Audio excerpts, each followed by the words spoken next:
Hey guys, Kapper here. Welcome back and welcome to Project 291. If you're new to the channel, this is a big land investment project that we've been working on. It started out as a 291 acre parcel and it was completely overgrown. It was an overgrown farm and you could literally not even walk through it. So we've been working on it, building road systems, building some new field openings for wildlife food plots, some watering ponds and that kind of thing. So today's mission is going to be to build basically a camper pad. There's an old home site on the front, towards the front of this property, but as you'll see, it's quite a ways off the road. So at that old home site, there's an old concrete slab from either an old home or an old barn. So basically, I'm just going to add a rough gravel pad to it. I'm going to take my KIOTI RX7320 over there. So I got to take the stone all the way from the front of the property all the way back, one bucket at a time, to build this rough camper pad. I'm not putting any fabric under it, because it's all clay where we're at already. So I'm just gonna add a gravel ramp. Since this pad sits up about that high, I'm gonna add a gravel ramp and expand it and make a bigger camper pad. So, I mean, this is a rough piece of hunting land, and that's all this is for a firm spot where people can pull a camper in and use the property.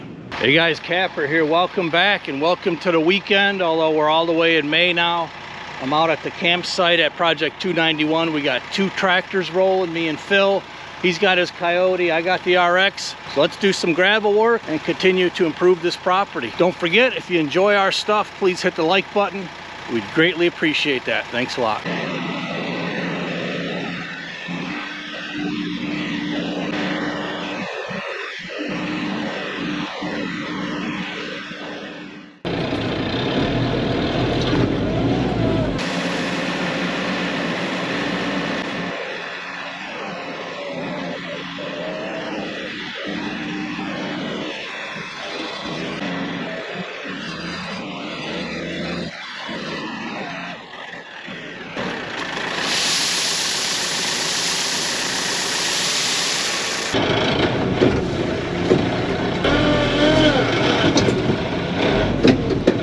All right, I'm starting on the pad here.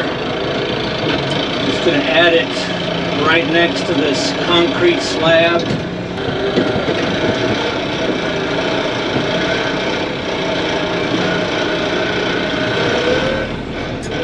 I think by the looks of it so far, we'll have enough stone to bring that driveway all the way up most of the hill and to do both gravel spots right here.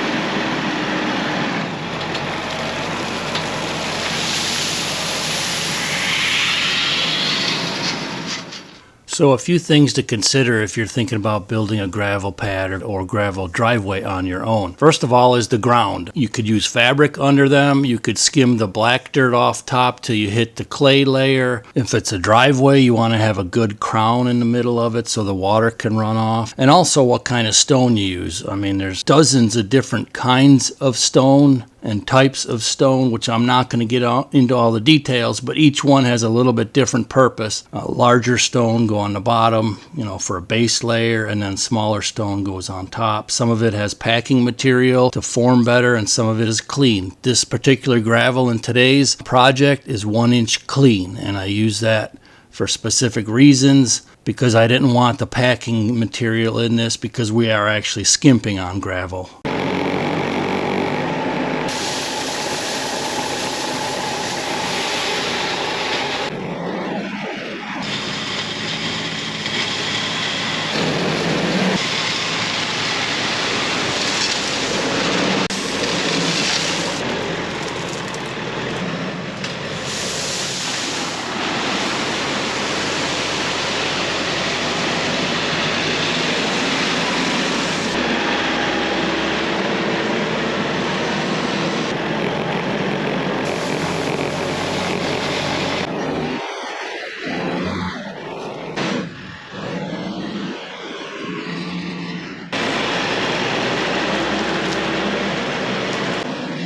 All right, so Phil was up working on the driveway while I was working on the camper pad, and it started raining.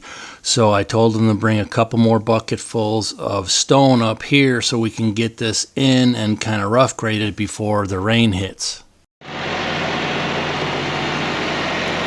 Another thing I'd like to mention if you're considering a tractor in your future is this tractor right here, Phil's new NX, is a hydro, which basically means it's just a forward and reverse pedal. No gears, no shifting. You got 3 ranges, but you just basically push forward and push reverse. Compared to the shuttle shift, which is what I am using in my tractor for today's project. The shuttle shift is you've got a clutch and you've got a power shuttle, and anyways, generally speaking, you're going to get more power from a power shuttle as far as traction to the ground, engine power, and so forth. But a hydro like this is going to be much easier to use and much more user friendly, especially if you're new to tractors. So here it started drizzling on us, so Phil's going to do a couple back drags in float mode right here. If you don't know what float mode is, it's basically disengaging the hydraulics from the loader. So the loader and the bucket is literally just dead weight dragging on the ground.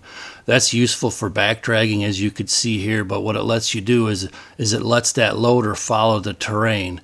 So if the terrain is kind of swale and bumpy, if you put it in float mode, you can follow that if you'd like, and then if you want to try to trim or level as you're going back, well, then you flip the hydraulics back on for the loader and you can back drag that way as well. So I'm going to come in here with the RX and finish up some rough grade, and then we're going to get some rain here, which should settle it up very nicely in the coming few weeks.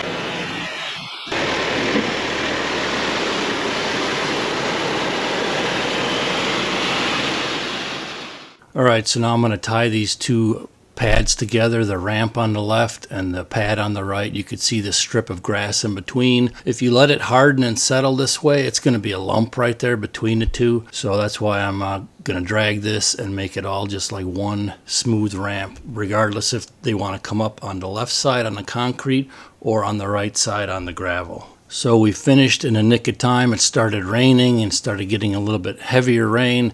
So this is the after look for today. We'll come in here and kill off some of these weeds and that. And if I need to do another grade on it, I will. But we'll see how it settles here when the rain comes. If you want to see more videos, we have a complete playlist on Kapper Outdoors 2.0. I'll put a link in the description down below if you'd like to check it out. There's some really interesting videos. A couple of good ones with our KIOTI tractors building a new driveway up in the front of this property.